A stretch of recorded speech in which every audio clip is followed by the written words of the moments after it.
Yes, good evening everyone. So welcome back to our session. So right now we are going to conclude the two theories differences between one is classical conditioning theory and operant conditioning theory. So gata 2 to 3 video క్లాసెస్లో మనం classical conditioning theory అంటే ఏంటో చూసాం, అలాగే operant conditioning theory అంటే ఏంటో కూడా చూసాం.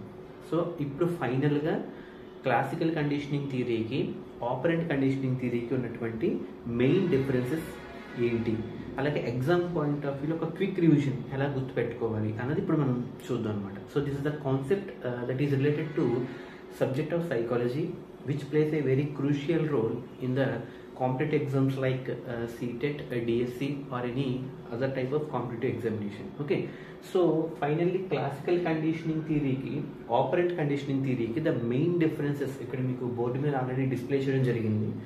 సో ఒకసారి మీరు అవుట్లైన్ కనుక చూసుకుంటే క్లాసికల్ కండిషనింగ్ థియరీని ఎవరు సజెస్ట్ చేశారు అంటే ఈవెన్ పావ్లోవ్. ఇది ఆల్రెడీ మనం థియరీ చెప్పుకున్నప్పుడు ప్రీవియస్ వీడియో క్లాస్లో చెప్పుకోవడం జరిగింది, బట్ ఇప్పుడు ఒకసారి అవుట్లైన్స్ అనమాట.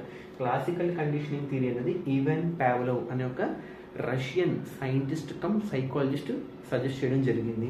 వేరే ఆపరెంట్ కండిషనింగ్ థియరీని బిఎఫ్ స్కిన్నర్ అనే ఒక సైకాలజిస్ట్ సజెస్ట్ చేయడం జరిగింది. ఫస్ట్ ఏంటి, సైకాలజిస్ట్లో ఉన్నటువంటి డిఫరెన్సెస్ అనమాట. క్లాసికల్ కండిషనింగ్ అయితే ఈవెన్ పావ్లోవ్, అలాగే ఆపరెంట్ కండిషనింగ్ అయితే బిఎఫ్ స్కిన్నర్. ఇది ఫస్ట్ డిఫరెన్స్. సెకండ్ డిఫరెన్స్ ఏంటంటే ఎవరి మీద ప్రయోగాలు చేశారు.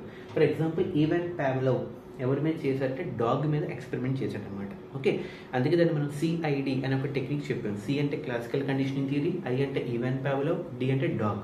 కాబట్టి ఈవెన్ పావ్లోవ్ డాగ్ మీద ఎక్స్పెరిమెంట్ చేయడం జరిగింది. వేరే ఓబిఆర్ అని చెప్పుకున్నాం అంటే operant conditioning theory B F Skinner ఎవరి మీద ర్యాట్ మీద చేయడం జరిగింది అనమాట. ఇది ర్యాట్ మీద చేయడం జరిగింది. So this is the second difference, ఎవరు చేశారు, ఎవరి మీద ఎక్స్పెరిమెంట్ చేశారు, second point. And third point వచ్చేటప్పటికి అప్రోచ్, ఏ విధంగా అప్రోచ్ అయింది. ఫర్ ఎగ్జాంపుల్ క్లాసికల్ కండిషనింగ్ థియరీలో మనకి స్టిమ్యులస్ నుంచి రెస్పాన్స్ రావడం జరిగింది అనమాట. అంటే ఇక్కడ స్టిమ్యులస్ అంటే ఇక్కడ ఏంటి, అది ఇదర్ కండిషనల్ పక్కన పెడితే అసలు స్టిమ్యులస్ అంటే ఒక ఫుడ్ అనమాట. ఆ ఫుడ్ ఐటమ్ని చూసి ఆటోమేటిక్గా డాగ్ అనేది సలైవాని సెక్రీట్ చేయడం స్టార్ట్ చేసింది. ఆ సలైవాని మనం రెస్పాన్స్ అంటాం. అంటే ద వే ఆఫ్ అప్రోచ్ ఎలా ఉందంటే స్టిమ్యులస్ నుంచి రెస్పాన్స్ వైపు ఉందన్నమాట.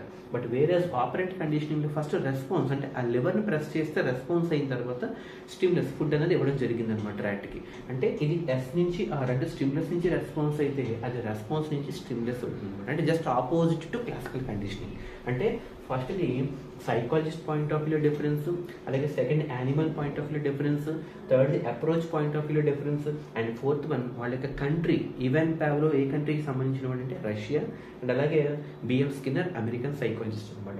అయితే ఇక్కడ మనం అబ్జర్వ్ చేస్తే ఫైనల్ పాయింట్, ఈ క్లాసికల్ కండిషనింగ్లో బిహేవియర్ అన్నది 3 స్టేజెస్లో జరిగింది. అంటే ఆల్రెడీ మనం థియరీ చెప్పుకున్నాం, before conditioning, during conditioning, after conditioning.